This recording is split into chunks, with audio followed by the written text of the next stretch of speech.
Boa noite, pessoal. Estamos começando mais um Fala aí, Jô, pela Rede Connect TV de Osasco. O entrevistado dessa noite já foi prefeito da nossa cidade por 2 vezes, deputado federal e por muito pouco não chegou ao Palácio dos Bandeirantes.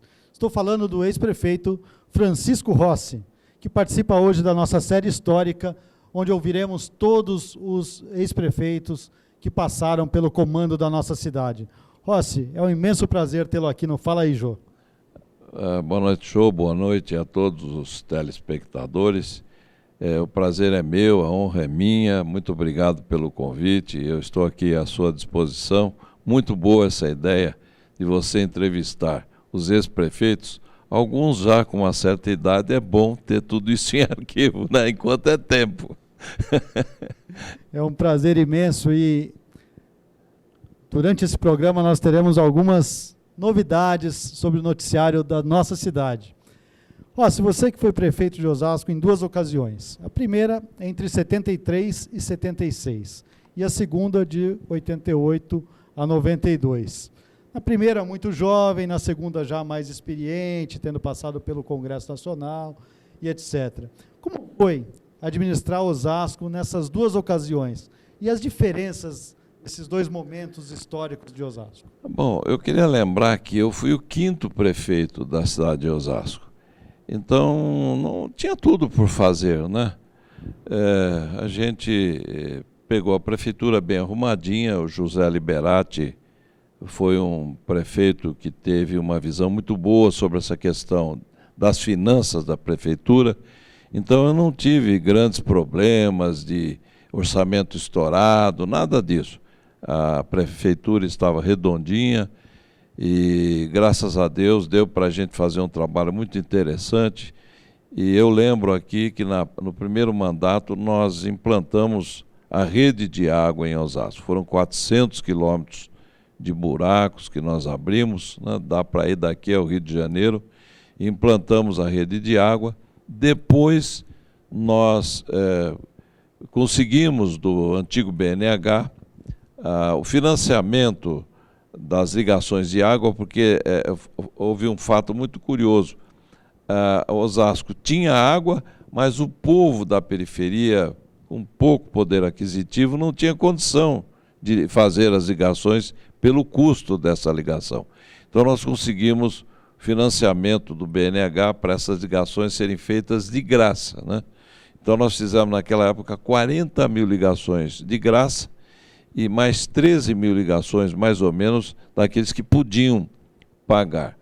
E foi interessante porque depois, com a extinção do BNH, a prefeitura não precisou pagar um centavo daquele financiamento e foi um ganho muito grande para a prefeitura de Osasco e principalmente para o povo.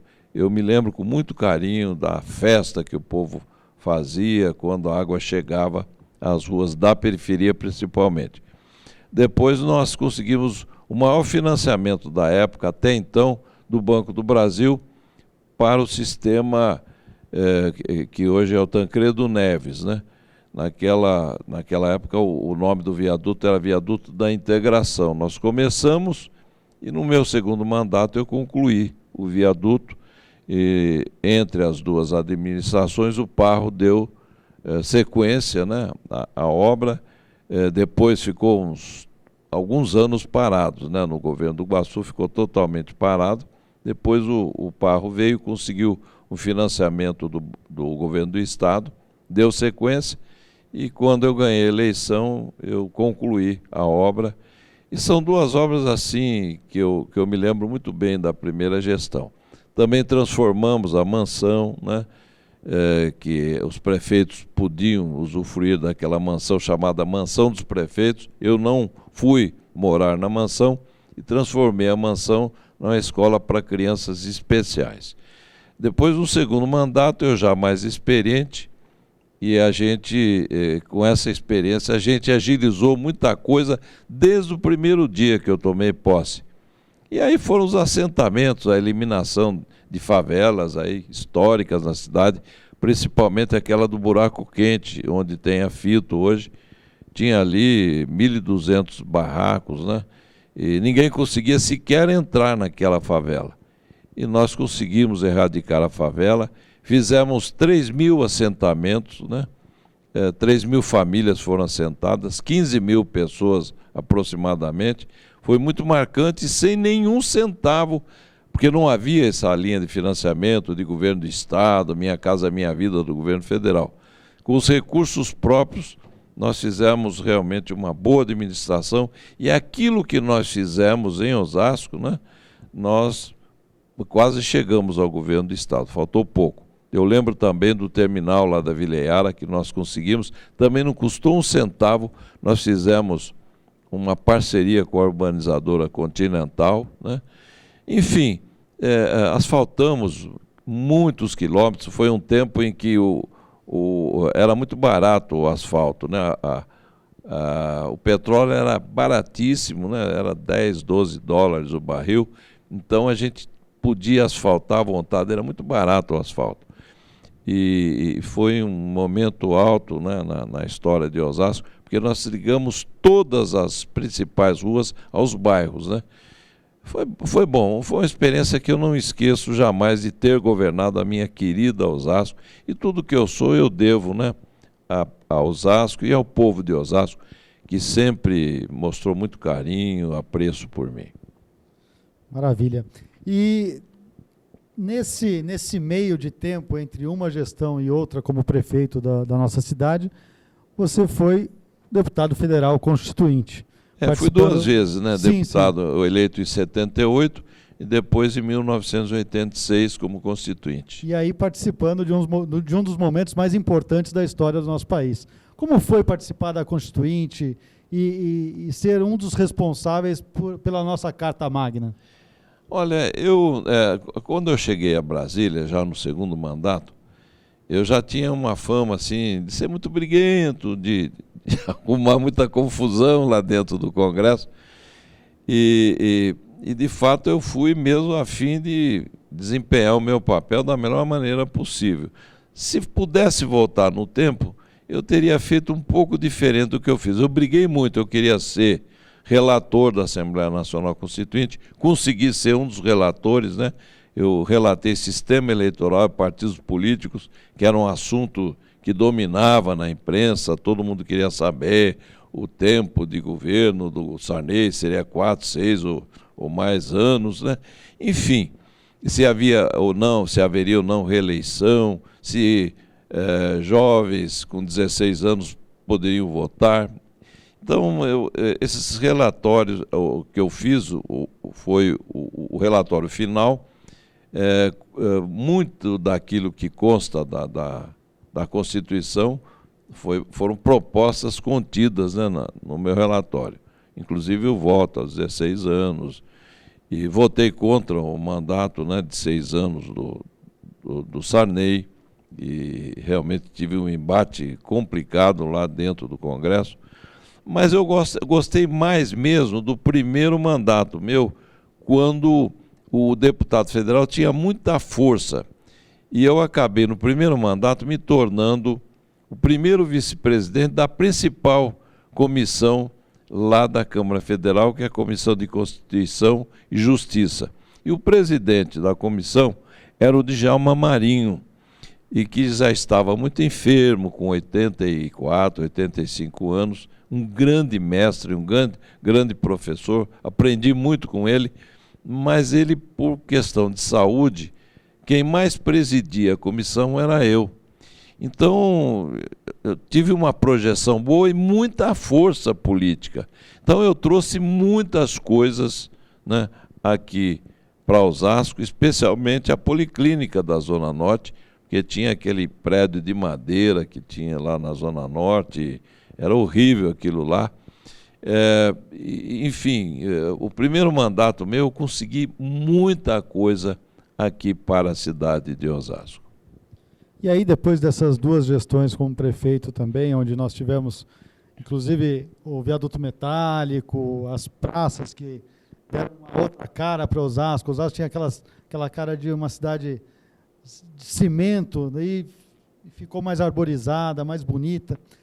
Depois disso, você acabou se credenciando como candidato a governador em 1994, com aquele slogan chega dos mesmos, praticamente deu muito trabalho e quase chegou ao Palácio dos Bandeirantes na eleição para governador, em que disputou com o senador Mário Covas na época.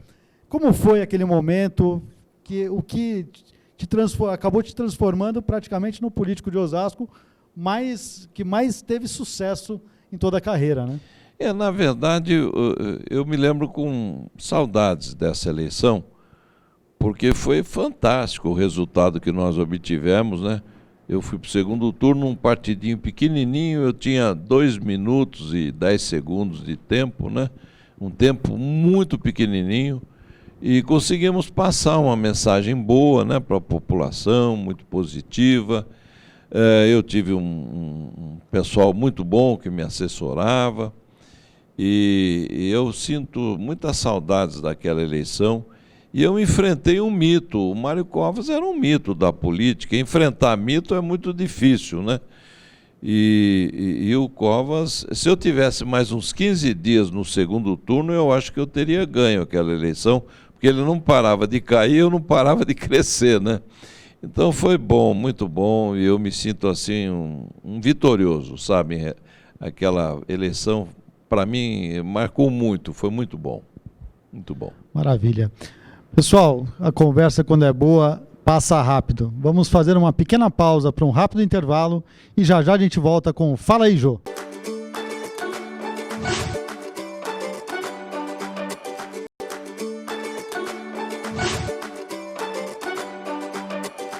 Voltamos com mais um bloco do Fala aí, Jô, desta noite, em que temos como entrevistado o ex-prefeito de Osasco, Francisco Rossi. Rossi, eu me lembro que em meados de março, mais ou menos, de 2016, eu estive participando de um programa lá na Rádio Difusora, Nova Difusora, com você, e nós estivemos conversando, e naquela época você me comentou que lançaria um jovem candidato a prefeito, você não seria mais o candidato a prefeito pelo PR, lançaria um jovem candidato que era o Rogério Lins. E ele acabou vencendo as eleições, inclusive com forte apoio seu, com a sua esposa Ana Maria, compondo a chapa com ele como vice-prefeita. E com toda essa experiência que você teve ao longo da sua carreira, 3 mandatos como deputado federal, 2 vezes prefeito, quase governador de São Paulo, como que você analisa o atual momento político da nossa cidade? Bom, quando eu apoiei o Rogério Lins, eu tinha como cumprido o meu papel na política de Osasco como participante do processo eleitoral. Quer dizer, eu não pretendia jamais disputar mais eleição. Eu estava certo de que eu tinha cumprido o meu papel. Eu pretendia que a minha filha fosse candidata a prefeita, e nós tínhamos pesquisa. Eu nunca pedi para incluir meu nome em pesquisa nenhuma, mas sempre o pessoal, quando faz pesquisa, põe o meu nome. Em primeiro lugar aparecia o Celso Gílio, e eu, 6, 7 pontos atrás, em segundo lugar, né? Em terceiro vinha o Lapas, e em quarto lugar vinha o Rogério Lins com 3, 4%. Bom, o partido na época foi muito... Eu gosto do PR, ao qual eu me filiei há não muito tempo, porque a minha filha é presidente do PR aqui em Osasco. Ela me pediu para filiar, eu me filiei. E o PR sempre honrou aquilo que, em termos de compromisso, aquilo que eles assumem, eles cumprem. E nós fomos conversar com a direção nacional do partido, e o partido foi franco, que não teria como ajudar como a gente pretendia que essa ajuda viesse para dar o start, o pontapé inicial na campanha da Ana Paula. E aquilo que foi dito, que seria possível mandar do fundo partidário, era um valor que realmente não dava para fazer nem o começo da campanha. Consequentemente, a Ana Paula, que já tem experiência na política, ela falou: pai, eu não vou sair candidata para entrar numa aventura, mas nós temos uma alternativa seria a alternativa natural, seria o Celso Gílio, mas ele já estava inelegível nessa oportunidade, né? Então a Ana Paula sugeriu que a gente pudesse apoiar a outra alternativa, que seria o Rogério Lins. Embora eu tivesse muita simpatia pelo Lapas, que sempre foi muito gentil comigo, sempre abriu espaços generosos nas solenidades, especialmente quando a comitiva da cidade de Osasco, da Itália, esteve comemorando aqui em Osasco os 25 anos do gemelágio, né? Eu assinei o convênio lá na Itália, em Osasco da Itália, e eles vieram aqui nos 25 anos. E o Lapas me deu a palavra, eu achei muito gentil da parte dele. Então eu tinha muita simpatia pelo Lapas, mas ele estava tutelado pelo PT, né? Ele era afiliado ao PT. Então a Ana Paula fazendo oposição ferrenha ao PT na Câmara. Então nós descartamos a possibilidade de apoiar o Lapas, né? E aí começamos um entendimento com o Rogério Lins, que resultou num apoio. 15 dias depois que nós declaramos apoio a ele, ele saltou de 4%, que foi a última pesquisa, ele tinha 4%, ele saltou para 11%. Aí eu peguei o rapaz aí a tiracolo, porque ele era um ilustre desconhecido, totalmente desconhecido na Zona Norte e conhecido aqui na Zona Sul, só na região ali do Jardim da Abril. Fizemos o mesmo aqui na Zona Sul. Ele foi crescendo, crescendo, e acabou ganhando a eleição já no primeiro turno, bateu o Lapas. O doutor Celso, infelizmente, os votos foram todos anulados, porque ele estava inelegível. E no segundo turno, eu sugeri a ele que ele não precisava fazer grandes acordos. Nós fizemos uma pesquisa 3 dias depois, ele estava com 60% e o Lapas 40%. E eu disse a ele, olha, não precisa fazer acordo porque é irreversível, não tem mais como mudar isso, a não ser que aconteça uma hecatombe aqui na cidade, né? Mas ele acabou fazendo alguns acordos que eu não concordei, mas ele era o prefeito que havia ganho no primeiro turno, e no segundo turno o resultado foi exatamente aquele da pesquisa de 3 dias depois. Ele ganhou com 61% e o Lapas com 39%. Foi isso. Ana Maria, minha esposa, foi a vice. Eu concordei que o nome da minha esposa fosse Ana Rossi, o nome dela é Ana Maria, né? Porque como marketing isso facilitaria, porque muita gente achava que era Ana Paula, né, a vice, e ela foi muito prejudicada com isso, mas os marqueteiros sabem como é que é, né? Eles são os donos da verdade, e acabei concordando para não criar maiores dificuldades. E a Ana Paula perdeu aí nessa história uns 2, 3 mil votos, né? Mas se elegeu, foi a segunda mais votada e ela é brilhante. Eu não queria que ela assumisse a Secretaria da Educação, porque no meio da campanha eu vi que algumas coisas não se ajustavam à minha maneira de pensar e agir, né? Tipo, eu vi o prefeito prometendo a mesma secretaria, que é a SICA, para 2 pessoas diferentes.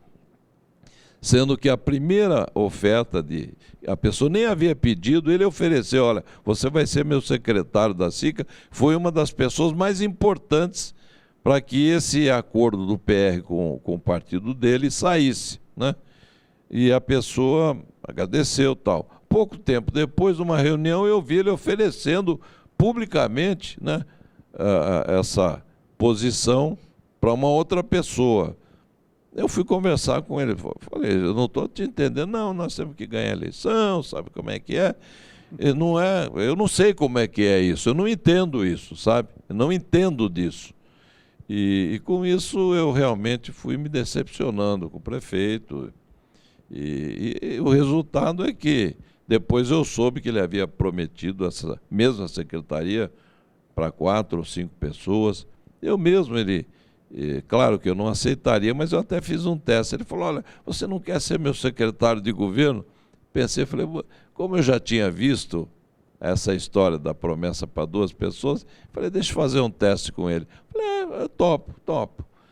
E vou pensar seriamente, mas em princípio eu topo. Depois eu fiquei sabendo da nomeação do Gelson Lima, que é o homem de confiança do João Paulo, né? Eu fiquei sabendo pelos jornais, eu era o coordenador da campanha dele, né? Depois eu soube também que ele havia prometido para 5 pessoas a Secretaria de Governo. E deve ter feito isso com outras secretarias. É um estilo, né? Um estilo de fazer política que não me agrada. Não me agrada, cada um tem o seu estilo, mas eu, francamente, fui me afastando logo desde o início, né? Eu só voltei lá à prefeitura no 3º mês para cobrar a abertura da sala da minha esposa, que não tinha entrada. A sala dela, ela tinha que entrar por uma outra secretaria, sabe? Eu tive que ir lá e falar, olha, vocês têm que dar um jeito nisso aí em 48 horas, senão eu vou ter que tomar alguma providência, chamar um chaveiro, aí eu vou abrir a porta, né? Aí abriram, tudo bem. A minha esposa está lá como vice, ela não é política, ela procura fazer o melhor possível. Foi prometido também a ela, há bem pouco tempo, no final do ano passado, a promessa foi feita para mim, né? Que seria uma surpresa para ela, que ela seria secretária da promoção social. Entrou por um ouvido, saiu por outro, e realmente a gente ficou sabendo também pelos jornais a nomeação de uma outra pessoa. Então a gente fica triste com essa situação, porque as secretarias elas estão fracionadas, quer dizer, tem um secretário que é posto ali, que não pode nomear ninguém, entra lá um homem de confiança como secretário adjunto, então não há unidade de comando. É bem ao contrário do que eu fazia, eu dava poderes totais, inclusive seu pai foi um super secretário meu, um homem inteligente, professor José Antiório, um homem, sabe, sério, honrado, né? De peso na cidade, e ele foi brilhante. Por quê? Porque ele tinha autoridade para fazer aquilo que ele bem entendesse, é claro, se reportando ao comando que é o prefeito, né? E nunca tivemos nenhum problema, as coisas funcionavam. Hoje a gente ouve falar de confrontos permanentes entre os secretários que são titulares e os seus adjuntos. Isso não funciona, né? O resultado é esse que a gente está vendo aí na cidade. Não tem uma obra de expressão acontecendo. Tem umas obrinhas aí, também com orçamento desse, se não tivesse, pelo amor de Deus, né? Agora, Rossi, um assunto quentíssimo que tomou conta do noticiário de Osasco nos últimos dias. Francisco Rossi está de volta? Olha, é uma pergunta que nesse exato momento fica um pouco difícil eu ser assim objetivo. Por quê? Porque é uma situação nova que jamais eu me preparei para essa situação, né? Porque havia um compromisso do prefeito com a Ana Paula de que ela seria, quer dizer, hoje fica por conta de um mal entendido. Não foi bem isso, você entendeu mal, tal, né? Mas havia sim, porque eu ouvi a conversa, fizemos as tratativas da Ana Paula ser a candidata da máquina, né? Do prefeito. A máquina, miseravelmente, ela consegue sempre uns 20% quando ela é bem ajustada, sem cometer nenhum ilícito, sabe? As pessoas que estão na máquina, quando há uma coesão, miseravelmente consegue 20%, né? Numa cidade que tem 600 mil eleitores, se 400 mil votos valerem, são 80 mil votos. Elege, né? Ainda mais no PR, com 50 mil votos, deve se eleger 50, no máximo 60, né? Só que, de repente, o prefeito começou a lançar o Delbio Teruel e filiou ao partido dele, o Podemos, né? Filiou o Gelson, que não tem um histórico de disputa eleitoral em Osasco, mas é um homem inteligente, um homem capaz, né? Foi filiado ao Podemos. Ele era do PT. Quer dizer, eu quero ver como é que ele vai se desvencilhar desse carimbão do PT, né? Mas está lá no Podemos, candidato também estadual. Tem o Ralph Rafael, na Câmara Municipal, Podemos, candidato a deputado estadual. Dizem que estão procurando mais 2 ou 3, né? Então, a Ana Paula é uma moça inteligente. Ela falou, pai, eu vou entrar numa eleição dessa, com a pulverização dos votos, eu entro com uma chance muito pequena. E eu, como pai, eu tenho que reconhecer isso. Eu não vou falar, não, filha, vai, sabe? Não dá mais para a gente entrar em aventura política, né? Então eu noto aí uma preocupação, creio que do grupo do prefeito, de que a Ana Paula ganhe e venha forte como candidata a prefeita. Então, ela ainda não comunicou que oficialmente que não será candidata, mas eu creio que ela deverá fazer isso nos próximos dias. E o nosso grupo político está entendendo que quem tem voto fora de Osasco, porque a Ana Paula não tem votos fora de Osasco, esse grupo entende que eu tenho, por ter sido, um recall até de outras campanhas, e do trabalho que eu fiz na Constituinte. Eu faço palestras por todo o interior do estado, né? Em universidades, faculdades, também num grupo chamado Adonep, uma associação cristã. Então, eu sou muito conhecido em todo o interior do estado ainda hoje, né? Então, é uma hipótese que, de repente, eu dou a minha palavra a você aqui, aos telespectadores, é algo que eu descartava totalmente, sabe? Até pela idade que eu tenho, embora eu tenha muita saúde, eu queria curtir a saúde, a disposição física que eu tenho, curtir mais os meus netos, a minha família, a minha esposa, que eu amo de paixão, né?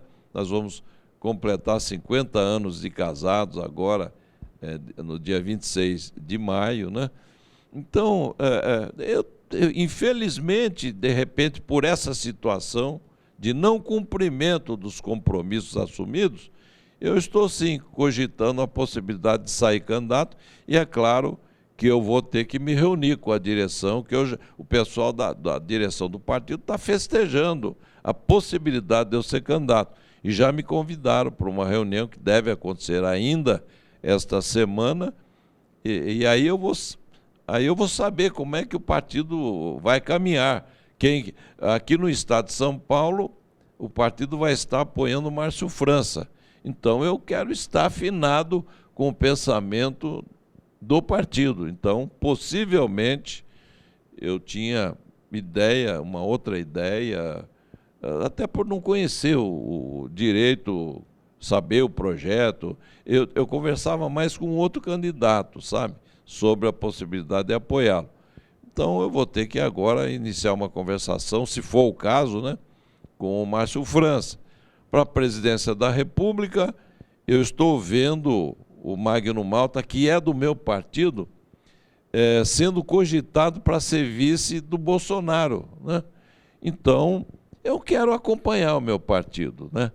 Então, na hipótese de eu sair candidato, muitas coisas que eu pensava fazer, eu já não vou poder fazer como eu gostaria, mas eu quero realmente estar bem afinado com o partido, porque o partido tem sido muito, assim, fiel à Ana Paula e mesmo a mim, né? Então eu quero retribuir essa fidelidade. Maravilha. E para encerrar nossa entrevista de hoje, eu queria pedir para que você deixasse uma mensagem para a nossa juventude, que está tão desesperançosa com a política.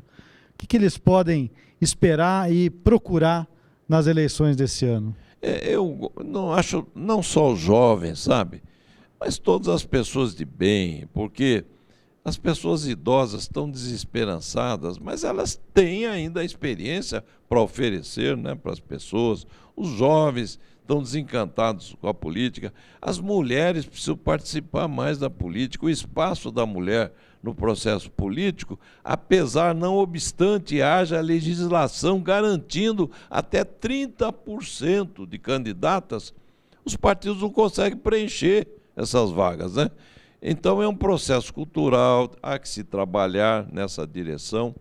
Então eu acho que as pessoas não podem perder a esperança. Nós temos o dia que você perde a esperança, do dia que você deixa de sonhar, né? E nós sonhamos com um país melhor, né? A gente morre, sabe? Então, você que é jovem, eu vejo o seu nome sendo cogitado pela projeção da sua família, pela sua própria projeção, como uma possibilidade de uma candidatura aqui em Osasco. Eu acho que você deve meter as caras, vai lá, porque há que haver uma renovação boa. Eu não estou acreditando muito em renovação, não, porque o processo político brasileiro é viciado, né? Então, os caciques, eles vão ter lá os seus preferidos para mandar o fundo partidário, mas a gente tem que lutar, tem que... Se a porta não se abre, a gente, de repente, tem que arrombar a porta, né? Então, eu aconselho as pessoas a irem à luta e acreditarem. Eu acredito num mundo melhor, acreditar no Criador, acreditar em Deus, buscar sabedoria em Deus, que eu acho que nós vamos encontrar uma solução para o nosso país que vai de mal a pior, infelizmente. O PT enterrou esse país, e para a gente sair vai depender muito do esforço hercúleo de cada homem, de cada mulher, de cada jovem, de cada eleitor. E isso é possível, porque o país é muito rico, é pujante, e eu acho que a gente vai conseguir, sim, tirar o país dessa pasmaceira, desse buraco em que ele se encontra. Maravilha, Rossi, eu agradeço imensamente a sua presença aqui no Fala aí, Jô. Aproveito até para fazer um merchandising, que amanhã, a partir do meio-dia, no programa Francisco Rossi e Você, quem será entrevistado sou eu. Então nós estaremos juntos mais uma vez nesta sexta-feira, a partir do meio-dia, na Rádio Nova Difusora. Muito obrigado pela atenção, e a semana que vem a gente volta aqui na Rede Connect TV com mais um Fala aí, Jô. Até lá e uma boa noite a todos. Obrigado, Jô.